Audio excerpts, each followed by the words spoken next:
기도. 나를 버리고 내 것을 버리고 내 고집을 버리고 기도하는 여러분께 저는 날마다 삶이 괴롭다고 인간관계가 어렵다고 호소하는 사람들을 많이 만납니다. 그들은 그 모든 괴로움이 다 누구 탓이거나 무엇 때문이라고 생각합니다. 원인을 밖에서 찾고 해결책 역시 밖에서 찾습니다. 그때마다 저는 모든 괴로움은 나의 무지 때문에 일어납니다. 눈을 안으로 돌리십시오. 그러면 해결책을 찾을 수 있습니다. 라고 말합니다. 이렇게 눈을 안으로 돌이키는 노력이 바로 기도입니다. 그래서 저는 질문하는 분들에게 그리고 기도에 대해 푸념하는 분들에게 단지 기도할 뿐 성취되고 안 되고는 그분께 맡기십시오. 라고 말합니다. 1980년대 대학생들을 지도할 때의 일입니다. 어느 대학생이 민주화 시위에 참가했다가 집시법 위반으로 감옥에 들어가게 되었습니다. 그 학생의 어머니는 날마다 절에 와서 기도했습니다. 우리 아들이 빨리 석방되게 해주세요. 얼마 지나지 않아 그 대학생은 재판에서 징역 1년에 집행유예 2년을 선고받고 곧바로 석방되었습니다. 3개월 만의 일이었습니다. 학생의 어머니는 부처님의 은혜와 가피로 아들이 석방되었노라고 기뻐했습니다. 그러나 석방 3개월 뒤 아들은 교통사고로 목숨을 잃었습니다. 학생의 어머니는 저를 붙잡고 감옥에 그냥 있게 놔두었으면 이런 일은 없었을 텐데 하면서 통곡했습니다.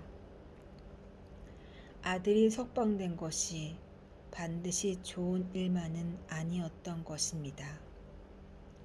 오히려 나쁜 결과를 가져왔던 것이지요. 그러니까 우리가 원하는 것이 이루어진다고 반드시 좋은 일만은 아닙니다. 기도에는 복을 부르는 기도가 있는가 하면 화를 자초하는 기도도 있습니다. 그래서 기도를 할 때에는 내가 원하는 것이 성취되느냐 안 되느냐가 중요한 것이 아닙니다. 다만 기도할 뿐 그 결과는 어떤 것이든 감사한 마음으로 받아들여야 합니다. 다시 말해 우리의 기도는 마음을 비우는 것이기에 어떤 결과가 나오든 모두 성취되는 것입니다. 내가 바라는 바가 성취되는 것이 기도라는 고정관념이 깨졌으면 하는 바람으로 이 글을 씁니다. 그리고 종교나 종파에 관계없이 더 많은 사람이 기도하는 삶을 살기를 바랍니다. 2010년 7월 정토수련원에서 법륜. 기도의 힘. 소원 성취를 비는 기도. 진실 아닌 것을 진실이라 받들고 진실을 거짓이라 여기는 사람들. 그들은 그릇된 견해에 머물러 있는 것. 결코 참다운 진리에 이르지 못한다. 우선 기도라는 말을 살펴봅시다. 사람들이 일반적으로 기도라고 말할 때 그 기도의 의미는 보통 소원 성취를 비는 기도를 말합니다. 국어사전의 정의를 살펴봐도 기도의 의미는 인간보다 능력이 뛰어나다고 생각하는 어떠한 절대적 존재에게 빔 또는 그런 의식을 말합니다. 나보다 힘이 월등한 어떤 신에게 내가 원하는 바를 이뤄달라고 간절히 비는 신의 힘을 빌려 내가 원하는 것을 이루는 것이 일반적인 기도의 의미입니다. 사람들이 흔히 말하는 영험 있는 기도 도량이란 내가 바라는 바를 간절히 빌면 소원 성취가 잘 이루어지는 곳을 말합니다. 거기 가서 간절히 빌면 소원이 성취된다고 해서 붙여진 이름이지요. 이런 기도는 불교뿐만 아니라 다른 종교에서도 널리 행해지고 있습니다. 또 그렇게 기도해서 소원 성취를 한 사람도 주변에 많이 있습니다. 그래서 누가 그런 얘기를 하면 귀가 솔깃해져서 나도 저렇게 기도해서 소원 성취를 해봤으면 좋겠다는 생각을 하게 되지요. 이렇게 소원을 성취한다는 것은 내가 바라는 바를 이룬다는 뜻입니다. 바라는 바를 다른 말로 하면 욕구라고 하겠지요. 그런데 세상살이에서 내가 바라는 바가 언제나 다 이루어지던가요? 다 이루어지지 않습니다. 그래서 사람들은 바라는 바가 이루어지면 좋아하고 이루어지지 않으면 괴로워합니다. 바라는 바를 이루면 행복해서 천국에 있는 듯하고 이루어지지 않으면 고통스러워 지옥에 떨어진 듯합니다. 이렇게 우리 인생은 소원이 이루어지고 이루어지지 않는 이 사이에서 고와 낙을, 행과 불행을, 지옥과 천당을 돌고 돕니다. 이것을 윤회라고 합니다. 우리는 이런 윤회의 틀 안에서 반쪽짜리 행복을 추구합니다. 윤회와 전생을 넘어 튼튼하게 이은 지붕에 비가 쉽게 스며들지 못하듯이 굳게 수행한 마음에 탐욕과 갈망은 쉽게 스며들지 못한다. 그러나 붓다의 가르침은 어떠한가요? 부처님은 이 고락을 모두 고라고 하셨습니다. 고와 낙이 돌고 도는 데서는 괴로움으로부터 근본적으로 벗어날 수가 없으므로 비록 지금 낙이라 해도 그것은 곧 고로 전환될 수밖에 없기에 인생은 결국 고라고 하셨습니다. 그렇기 때문에 이 고락의 사슬, 즉 윤회의 고리로부터 벗어나야 된다고 하셨습니다. 이것을 해탈이라 하고 열반이라 합니다. 그러면 어떻게 하면 고락의 사슬, 윤회의 고리로부터 벗어날 수가 있을까요? 고락으로부터 벗어나려면 고락의 근원이 되는 욕구와 욕망으로부터 벗어나야 합니다. 바라는 바가 이루어져야 행복하다는 가치관에서 벗어나야 합니다. 바라는 바가 있으면 안 된다는 게 아닙니다. 바라는 바는 누구에게나 다 있지만 그것이 이루어지기도 하고 이루어지지 않기도 한다는 것을 알아야 하고 바라는 바가 이루어진다고 해서 반드시 좋은 일도 아니고 이루어지지 않는다고 해서 반드시 나쁜 일도 아니라는 것을 알아야 합니다. 그리고 바라는 바가 이루어지기를 원한다면 그것이 이루어질 수 있는 이치를 연구하고 그에 맞는 실천과 노력을 해야 합니다. 이것이 부처님의 가르침인 인과법의 원리입니다.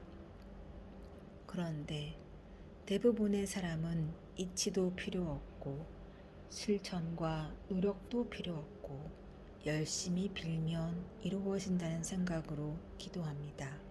이것은 어리석은 행위입니다. 이런 기도는 인과법에 맞지 않습니다. 또 보통 사람들이 기도하면서 하는 발언이라는 것도 이 땅이 정토가 되기를, 내가 성불하기를 바라는 것이 아닙니다. 단지 내 욕구가 이루어지기를 원할 뿐입니다. 발언은 그런 것이 아닙니다. 발언은 내 욕심을 버리고 내 고집을 버리고 원을 세우고 그것을 성취하고자 하는 것을 말합니다. 발언은 발보리심, 깨닫겠다는 마음을 내는 것을 말합니다. 다 함께 행복한 세상을 만들기 위해 깨달음을 구하는 것이 발언입니다. 그러므로 이치에 맞지도 않고 실천과 노력도 없이 내 욕심을 이루기 위해 하는 기도는 부처님의 가르침인 진리에 어긋납니다. 그것은 그냥 중생살이, 중생노름에 불과합니다. 그것은 해탈 열반의 길이 아니며 모든 고뇌로부터 벗어나는 길도 아닙니다. 욕심 없는 간절한 발언. 마음을 산란케 하지 말라. 감각적인 쾌락에 탐닉지 말라. 일어나고 사라지는 모든 현상의 관찰에 마음을 잘 집중하는 능력을 키우면 그는 마침내 위없는 행복을 깨달으리라.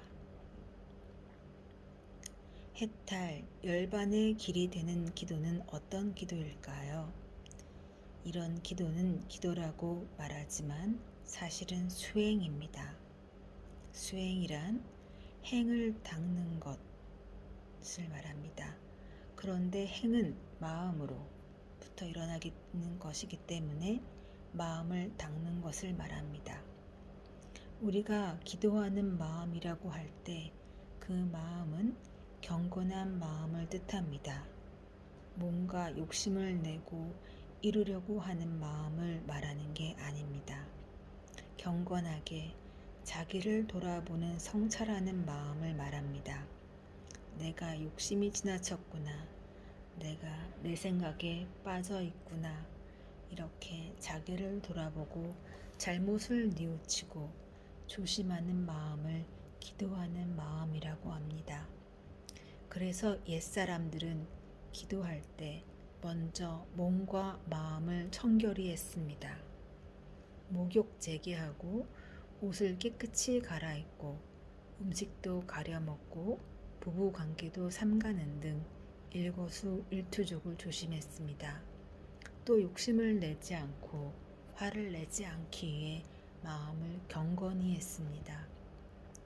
인도의 민족운동 지도자 간디는 번뇌가 많고 일이 안 되면 지하에 내려가서 혼자 조용히 단식을 했습니다. 사람을 만나지 않고 일주일이나 열흘 동안 단식을 합니다.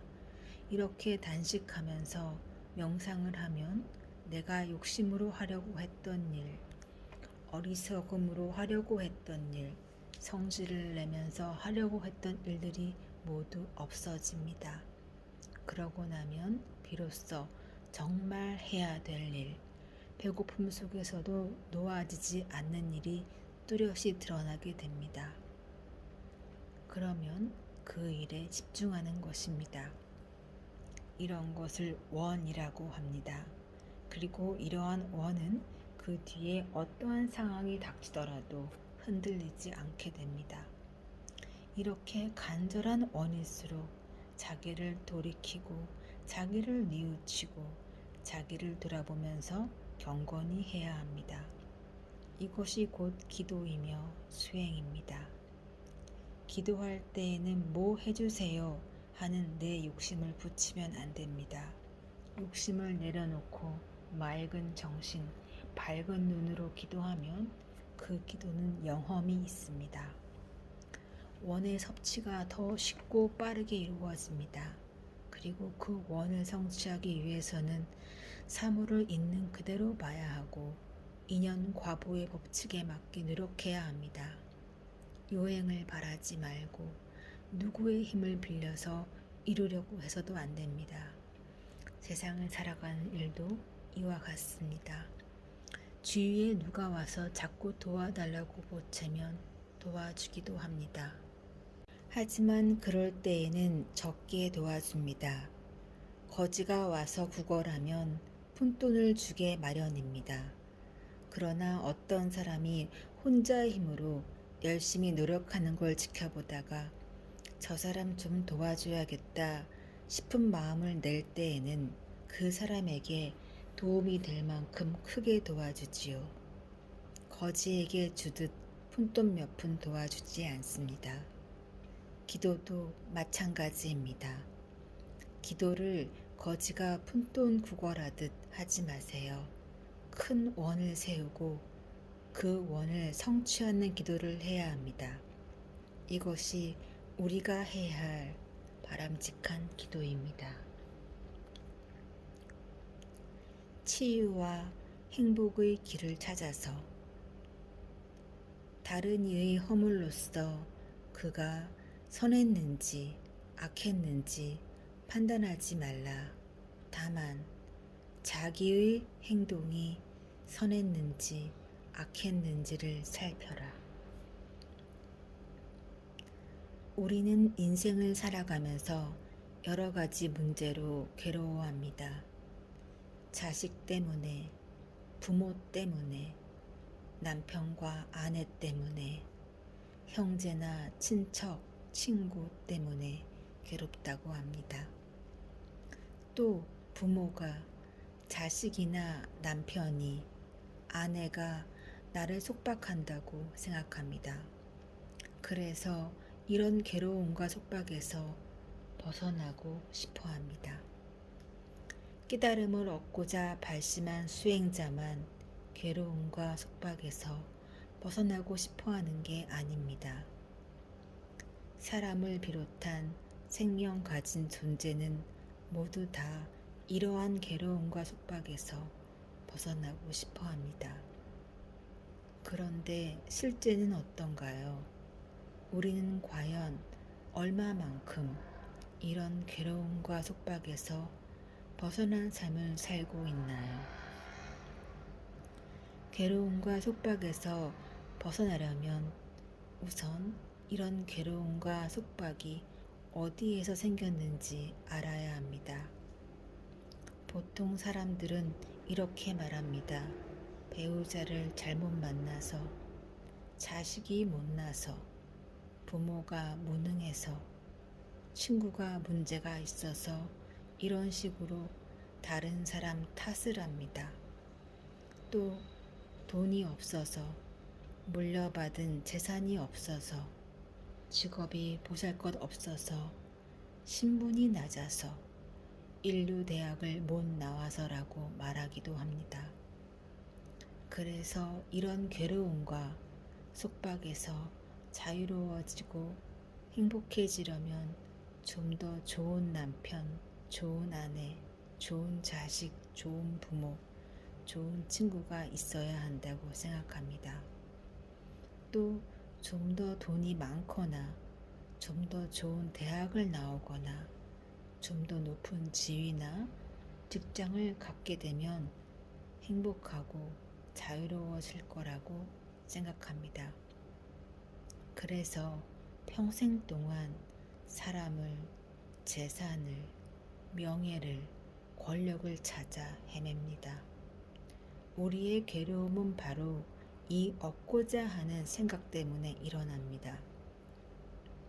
이 세상에는 노력하지 않고 얻을 수 있는 것은 아무것도 없습니다.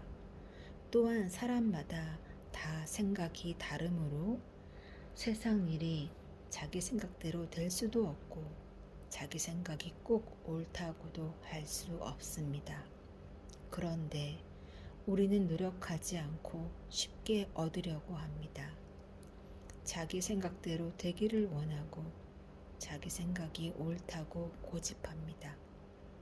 모든 괴로움과 속박은 다른 사람 때문에, 어떤 물질 때문에 생기는 게 아닙니다. 바로 이런 나의 잘못된 생각에서 생겨납니다. 반야심경에서는 이것을 전도몽상이라고 표현합니다. 뒤집어진 잘못된 생각, 꿈 같은 생각이라고 합니다. 이러한 전도몽상 때문에 온갖 괴로움과 속박이 생기는 겁니다. 수행은 부처님이나 하느님 같은 절대자에게 빌어서 내가 바라는 바를 이루기 위해 하는 게 아닙니다. 잘못된 생각과 마음을 버리고 올바른 이치에 따라 행동함으로써 괴로움과 속박에서 벗어나 참 자유와 행복을 누리기 위해 하는 것입니다. 붓다의 가르침은 이렇게 살아라, 저렇게 살아라, 이렇게 살면 안 된다, 저렇게 살면 안 된다 하는 식의 가르침이 아닙니다. 이렇게 하면 이런 결과가 나고 저렇게 하면 저런 결과가 난다는 것을 알게 해주는 가르침입니다. 그래서 이런 결과를 원하면 이런 행동을 해야 하고, 이런 결과를 원하지 않으면 이런 행동은 하지 말아야 함을 스스로 깨닫게 합니다. 이것이 인연 과보의 원리입니다. 지금 나에게 일어난 일은 내가 이러이러한 인연 원인과 조건을 지었기 때문에 나타난 과보 결과입니다. 따라서 이미 나타난 결과를 놓고 억울해하거나 거부하지 말고 내가 이미 지은 인연의 결과임을 알고 기꺼이 받아들여야 합니다. 또 그 문제를 해결하기 위해 바르게 노력해야 합니다. 그리고 이런 결과가 싫다면 앞으로는 다시는 이런 결과를 만드는 인연을 짓지 말아야 합니다. 이 원리를 알게 되면 어떤 어려움이 오더라도 진정한 자유와 행복을 얻을 수 있습니다.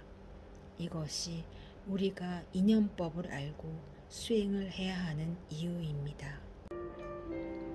마음 다스리는 법.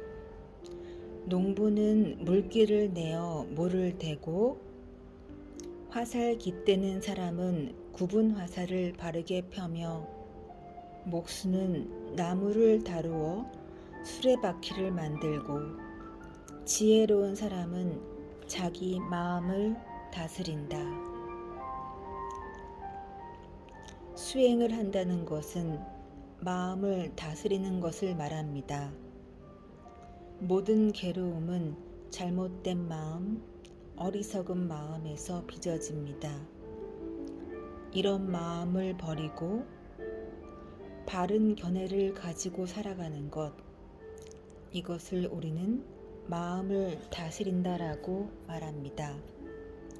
이는 마음이라는 게 어떤 실체가 있어서 그것을 컨트롤한다는 게 아닙니다. 내가 옳다는 마음을 내려놓고 잘못되고 어리석은 생각에 이리저리 끌려다니지 않는 것을 말합니다. 잠을 잘 때 꿈을 꾸기도 합니다. 꿈은 마음이나 생각이 짓는 것입니다. 그런데 꿈을 꾸면 그것이 실제 상황인 것처럼 느껴집니다. 꿈에서 깼을 때에는 그것이 꿈인지 알지만 꿈속에서는 그것이 꿈인지 모르지요. 꿈에서 강도를 만나서 무서워서 도망을 가고 또 누군가가 나타나 나를 강도로부터 구해주면 고맙게 생각합니다. 그러나 꿈에서 깨어나면 나를 괴롭히는 강도도 없고 나에게 은혜를 베풀어준 은인도 없습니다. 그저 꿈일 뿐입니다. 환상에 사로잡혀 실제라고 착각했던 것뿐입니다. 이런 잘못된 생각에서 깨어나면 괴로움에서 벗어나는 게 됩니다. 수행은 이런 원리를 말합니다. 마음을 다스리는 방법에는 여러 가지가 있습니다. 남방 불교의 관법 수행인 위파사나, 선 불교의 화두를 참고하는 간화선, 대승 불교의 연불, 주력, 간경, 참회 등 다양한 수행법이 있습니다. 이러한 여러 가지 수행법 가운데 참회 수행에 대해 이야기하겠습니다.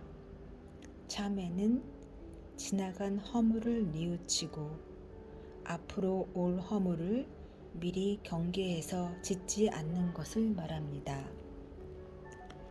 뉘우친다는 것은 자기에게 닥친 인연의 과보를 다른 사람에게 전가하고 원망하는 게 아니라 자기의 책임으로 기꺼이 받아들이는 것을 말합니다.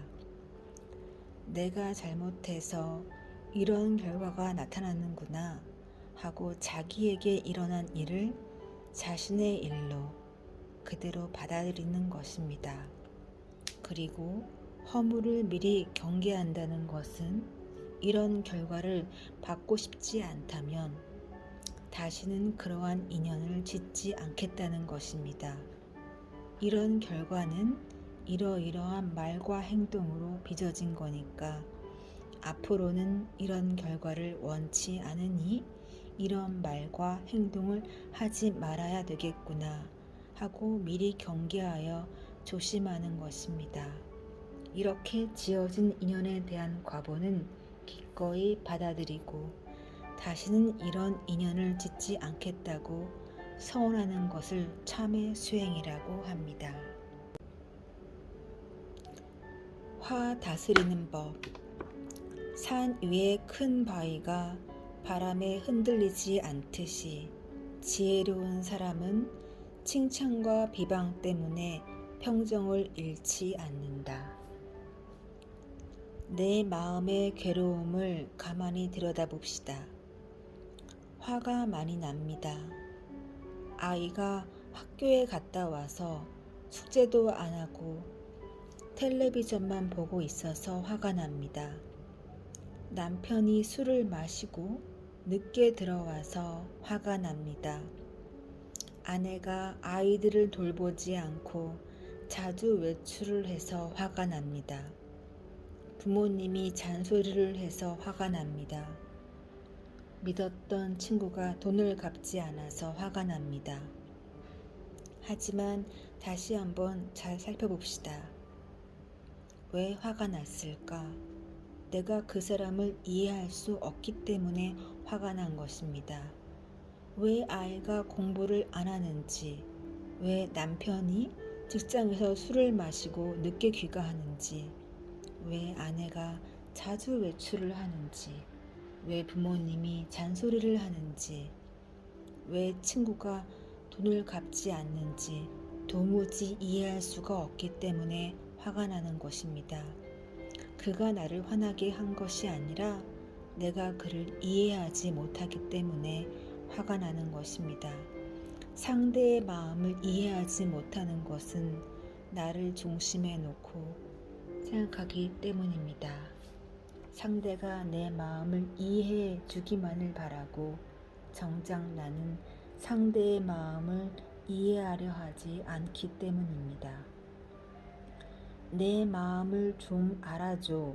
이렇게 상대에게 자기 마음을 알아달라는 요구만 하는 겁니다. 도대체 내가 왜 그러는지 모르겠다. 이 말은 나는 너를 이해하고 싶지 않아. 나에게는 너를 이해하려는 마음이 없어. 이 말입니다. 이럴 때 우리 마음의 상태는 어떤가요? 가슴이 답답해집니다. 말소리는 점점 더 신경질적으로 됩니다. 얼굴이 굳어집니다. 잠도 안 옵니다. 이런 것을 괴로움이라고 합니다.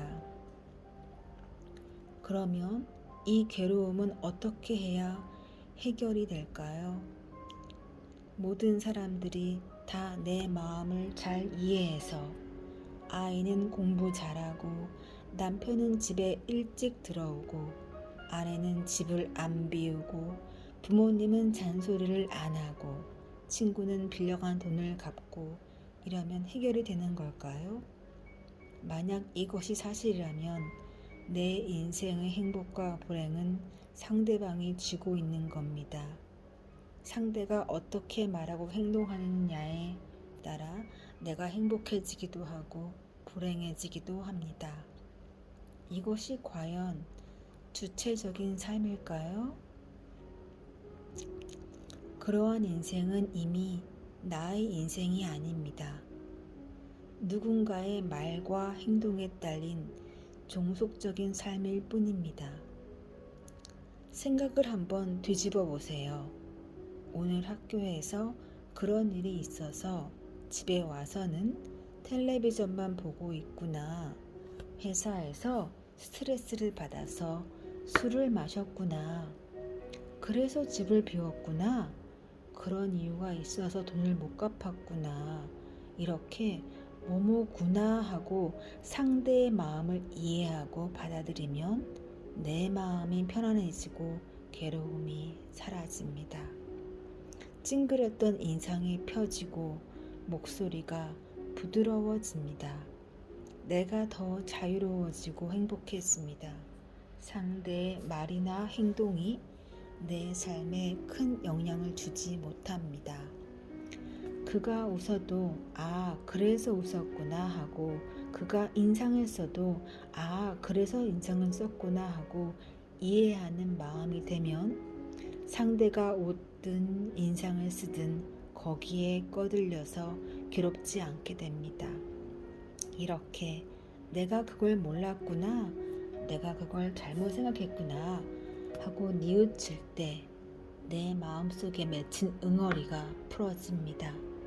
무겁던 마음이 가벼워지고 어둡던 마음이 밝아지는 것, 이것을 참회라고 합니다.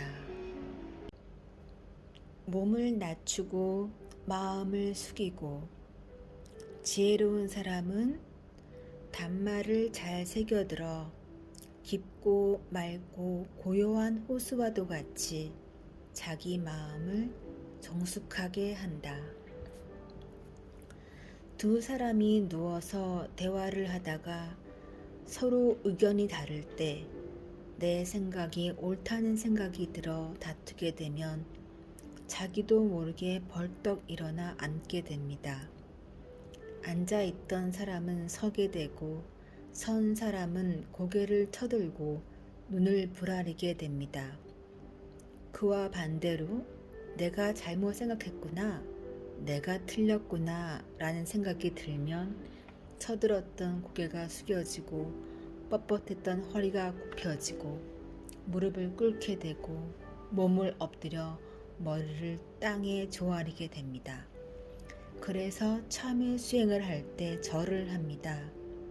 마음이 수그러들면 몸이 낮아지게 되고 몸이 낮아지면 마음도 따라서 수그러집니다. 참회의 근본은 마음입니다. 마음이 움직이면 몸이 따라 움직입니다. 행은 마음을 따라 일어나는 것이기에 행을 닦는 것이 바로 마음을 닦는 것입니다. 엎드려 절을 하면 마음 깊은 곳으로부터 내가 참 부족하구나, 내가 참 잘못했구나 하는 생각이 나게 됩니다. 아이고 죽을 죄를 지었습니다. 이런 마음이 들면 모든 원망이 다 사라지고 머리를 땅에 조아리게 됩니다. 어떤 사람은 마음만 수그리면 되지 굳이 절까지 할 필요는 없지 않느냐 묻기도 합니다. 그 말이 틀린 말은 아닙니다. 하지만 마음이 수그러지면 몸은 저절로 수그러지기 때문에 그렇게 말하는 사람은 사실은 숙이고 싶지 않다고 말하는 것과 같습니다. 어제 애한테 화를 냈는데 내 생각에 사로잡혀 큰 소리만 쳤지 아이의 마음을 이해하지 못했구나. 미안하다 아이야. 어제 남편한테 짜증을 내고 화를 냈는데 가만히 생각해 보니 직장 생활을 하면 술도 마시게 되고 늦게 들어올 수도 있는데 내가 남편을 너무 이해하지 못했구나. 내가 성질을 부리니까 오히려 남편이 나를 달래려고 술 마시고 늦게 들어와 미안하다고 말했구나. 나는 나 잘난 줄 알고 남편을 이기려고만 했구나. 내가 참 어리석었구나. 이렇게 절을 하면서 자기 삶을 돌아보아야 합니다. 한 배 한 배 엎드려 절하면서 내가 어리석었습니다. 남편 마음을 헤아리지 못했습니다.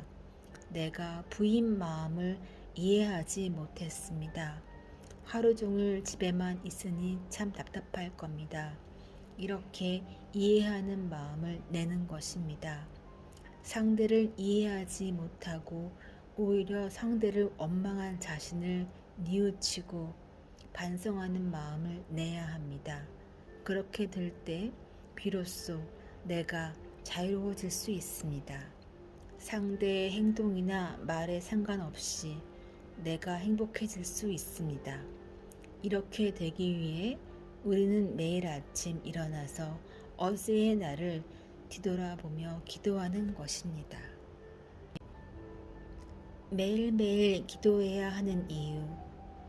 자기를 이기는 것이 다른 사람을 이기는 것보다 진정 나은 것. 그러므로 자기를 잘 다스려라. 마침내 모든 행동에 자제함을 얻으리라. 참회의 기도를 하면서 마음속에 맺혀있던 응어리가 풀어지는 것을 업장소멸이라고 합니다. 단지 절을 한다고 일어나고 엎드리고 일어나고 엎드리는 것을 반복한다고 업장이 소멸되는 것은 아닙니다. 마음속에 응어리진 것이 업장이고 그것을 뉘우쳐 마음이 풀어지는 것이 업장 소멸입니다. 그리고 앞으로는 그 사람이 그렇게 행동하더라도 내가 또 내 생각에 사로잡혀 그런 어리석은 행동을 하지 말아야겠구나. 이렇게 마음을 다잡는 것이 앞으로 올 허물을 경계하는 것입니다. 매일 참회 기도를 하면 어제 같았으면 화냈을 일을 오늘은 화내지 않게 되고 슬피 울었을 일을 울지 않게 됩니다. 혹시 화를 냈다 하더라도 어제처럼 하루 종일 그 생각으로 괴로워하지 않고 내가 또 내 생각에 사로잡혔구나 하고 금방 뉘우치게 됩니다. 그래서 그만큼 괴로움과 속박은 사라지고 자유와 행복은 더 커집니다. 이것이 우리가 매일매일 기도하는 이유입니다. 하지만 그렇다고 매일 정해진 시간에 참회 기도를 하지 않는다고 그 사람은 수행을 하지 않는다라고 말할 수는 없습니다. 언제 어디서 어떠한 상황에 부딪히든 일어나는 마음을 바로 알아차릴 수 있다면 그것이 바로 수행이고 기도입니다. 농부가 나무를 하고 밭을 갈면 그것도 운동입니다. 그러므로 농부는 따로 특정한 운동을 하지 않아도 건강합니다. 하지만 도시인은 운동량이 적어서 건강을 해치는 경우가 많습니다. 그래서 보통 어떤 운동을 골라 정해진 시간에 지속적으로 운동을 해야만 합니다. 물론 제법 먼 거리를 차를 이용하지 않고 걷거나 승강기를 타지 않고 계단을 오르내리거나 하는 일상적인 운동을 한다면 특별히 시간을 내서 특정한 운동을 하지 않아도 됩니다. 그러나 그런 일상적인 운동을 꾸준히 하기가 어렵습니다.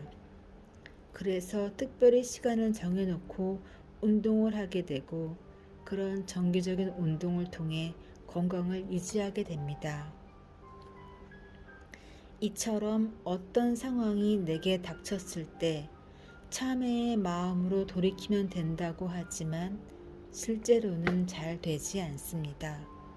그래서 정해진 시각에 참회 기도를 하며 자신을 돌이켜보고 뉘우치는 마음을 내게 되면 이미 쌓여진 업장을 소멸하는 것뿐만 아니라 일상에서도 늘 그런 마음을 낼 수 있는 힘이 생기게 됩니다.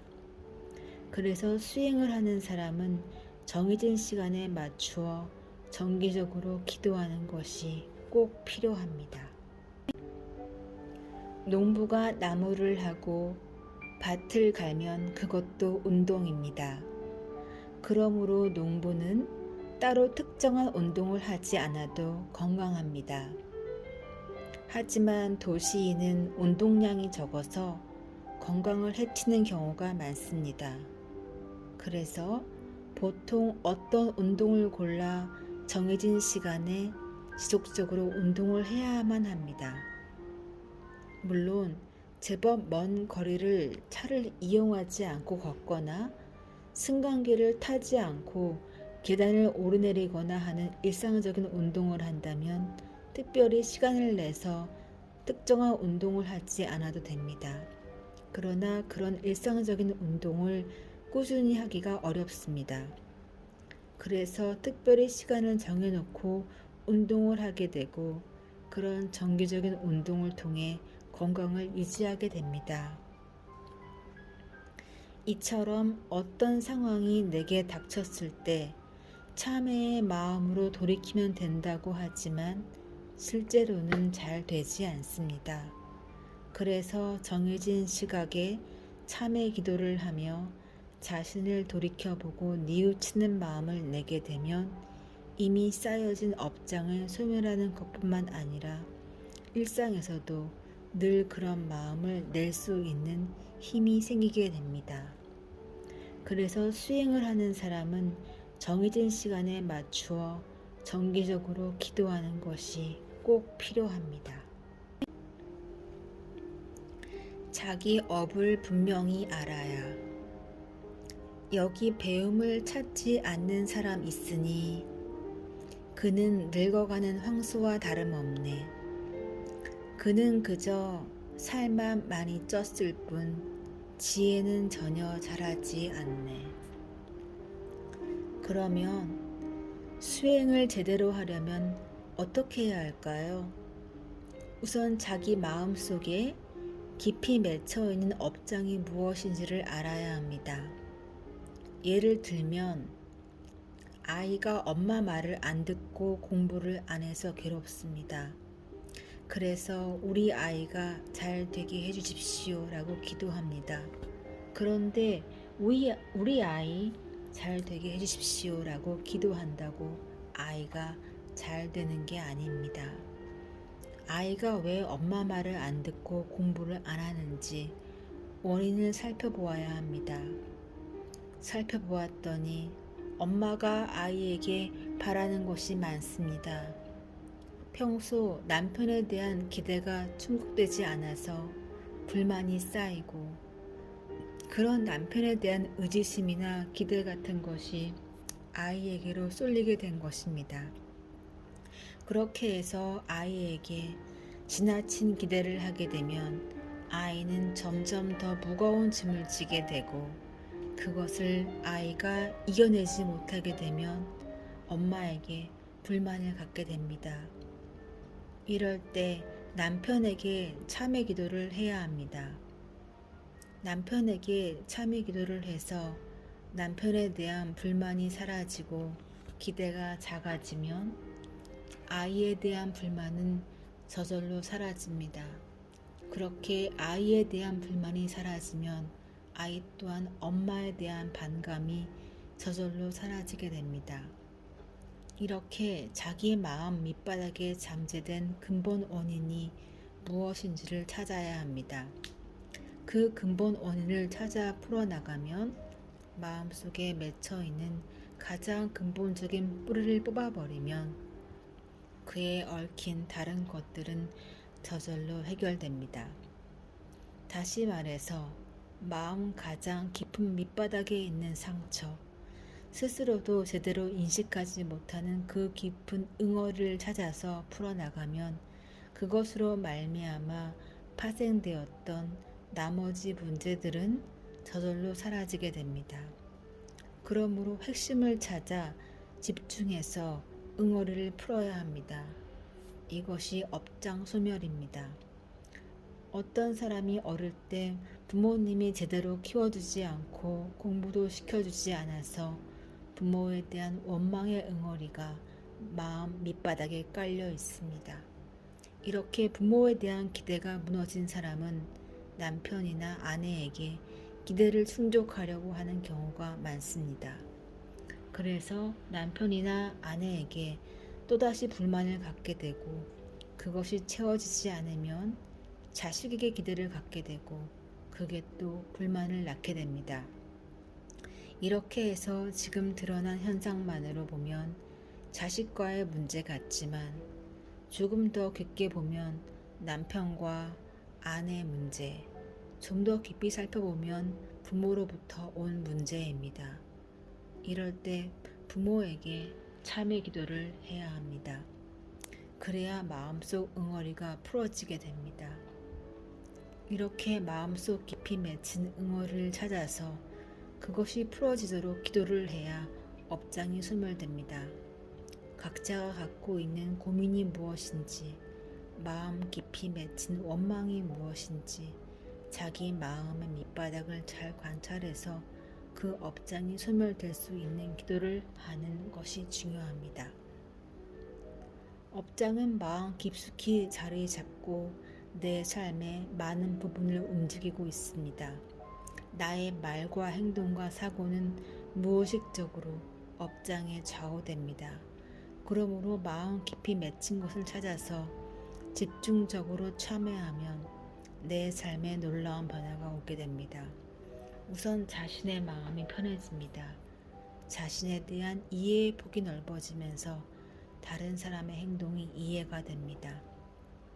다른 사람들과의 관계에서 별다른 문제가 없어지면서 세상이 아름다워집니다. 이것이 바로 해탈의 길이고 열반의 길입니다. 누군가를 미워하고 원망하는 것은 자기가 지은 바 인연을 알지 못하기 때문입니다. 자기가 지은 인연을 알지 못하고 결과만을 가지고 보니까 자꾸 억울하고 분한 생각이 드는 겁니다. 자신이 지은 바 인연을 알게 되면 억울하고 분한 마음이 사라지게 됩니다. 이렇게 참회 수행을 하면 내 인생에 힘이 생깁니다. 몸이 안 아프고 뭐든지 일이 척척 잘 되고 남들에게 칭찬을 들어야 행복한 게 아닙니다.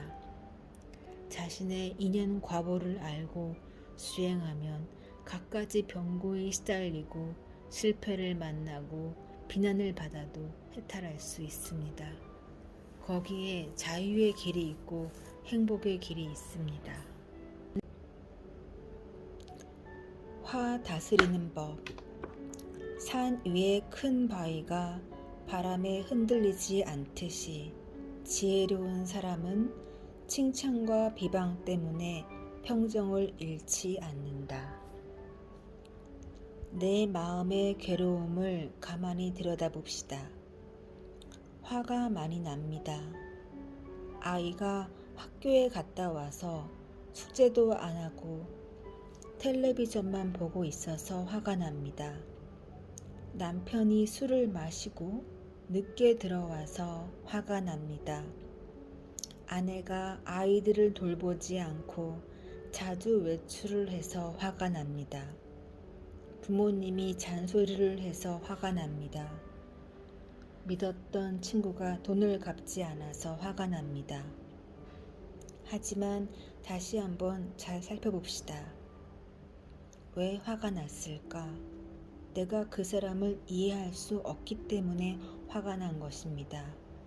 왜 아이가 공부를 안 하는지, 왜 남편이 직장에서 술을 마시고 늦게 귀가하는지, 왜 아내가 자주 외출을 하는지, 왜 부모님이 잔소리를 하는지, 왜 친구가 돈을 갚지 않는지 도무지 이해할 수가 없기 때문에 화가 나는 것입니다.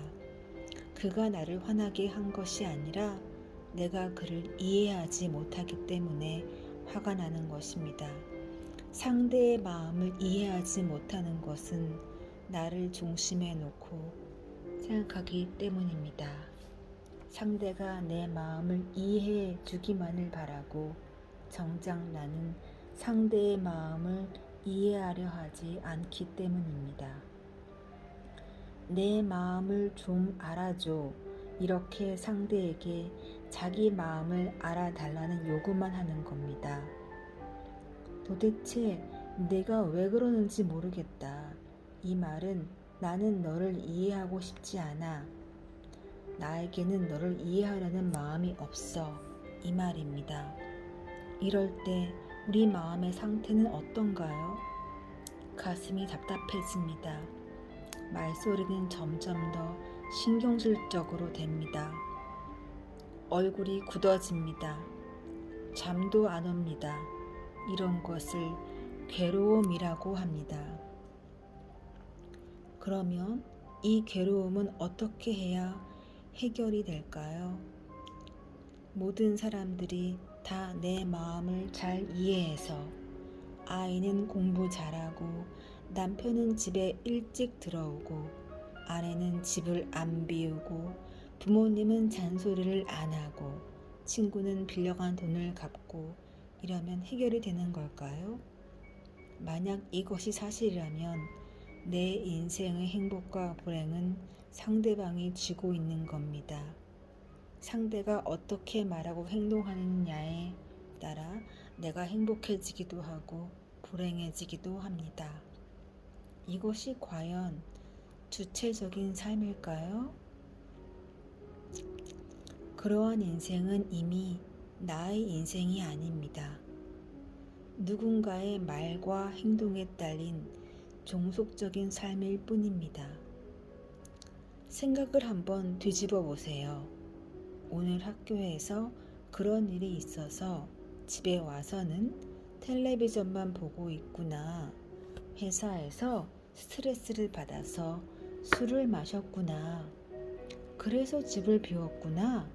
그런 이유가 있어서 돈을 못 갚았구나. 이렇게 뭐뭐구나 하고 상대의 마음을 이해하고 받아들이면 내 마음이 편안해지고 괴로움이 사라집니다. 찡그렸던 인상이 펴지고 목소리가 부드러워집니다. 내가 더 자유로워지고 행복해집니다. 상대의 말이나 행동이 내 삶에 큰 영향을 주지 못합니다. 그가 웃어도 그래서 웃었구나 하고 그가 인상을 써도 그래서 인상을 썼구나 하고 이해하는 마음이 되면 상대가 웃든 인상을 쓰든 거기에 꺼들려서 괴롭지 않게 됩니다. 이렇게 내가 그걸 몰랐구나, 내가 그걸 잘못 생각했구나 하고 뉘우칠 때 내 마음속에 맺힌 응어리가 풀어집니다. 무겁던 마음이 가벼워지고 어둡던 마음이 밝아지는 것, 이것을 참회라고 합니다.